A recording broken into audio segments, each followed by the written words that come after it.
আচ্ছা, আমার কাছে জমি লাগবে। তোমার কাছে কোন জমি আছে? হ্যাঁ স্যার আছে, অনেক জমি আছে। ভালো ফসল হয়? হ্যাঁ ভালো ফসল মানে স্যার এই জায়গায় স্যার এই জায়গাটা হ্যাঁ। 2 ফসল আবাদ হয়।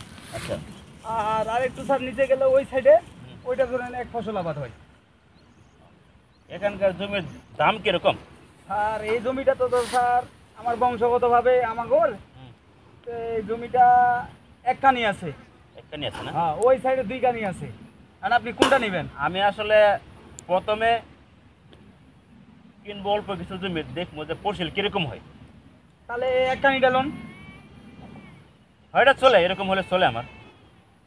আমি এখানে আম বাগান দেবো, আম বাগান। আম বাগান দেবেন? হ্যাঁ, এখানে আমি ধান করবো না, আম বাগান দেবো। সমস্যা নাই স্যার, আপনার যখন জমিটা আপনি নেবেন তখন আম বাগান নেবেন না নিচুর বাগান দিবেন আপনি দিবেন, সমস্যা নাই। আচ্ছা ঠিক আছে, চল।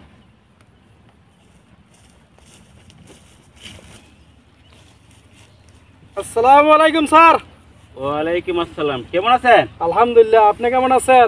আলহামদুলিল্লাহ ভালো। আমি তো আইছিলাম আপনাদের এলাকাতে একটা জমি কিনবো, কোন জমি? আম বাগান বানাবো। কোন জমিটা ভালো? তো কোন জায়গায় দেখছেন? এই যে নুনবী নামে একজন জমিটা দেখাইছে আমারে। এই নুননবীর কোনো ব্যবসা জমিন আছে? আসেন দিদি। এই নুননবীর না, নুননবীর কোনো ব্যবসার কোনো জমি নেই। হ্যাঁ? এইসব জমি না আমার। নুননবীর একটা দালাল, ওর টাকা দিলেও এই টাকাগুলো মারি যাবো আপনার। আল্লাহ, তে তো আপনি তো আমার বাঁচাইলেন।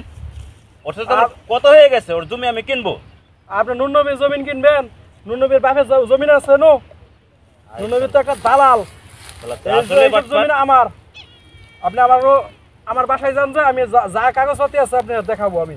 আপনার কাগজপত্র আছে? জি আছে আমার কাগজপাতি। আচ্ছা ঠিক আছে, আপনি নুনবীরে আমি পুলিশ দিয়ে ধরে দিব। ঠিক আছে, আমি আপনার কাছে জমি কিনবো।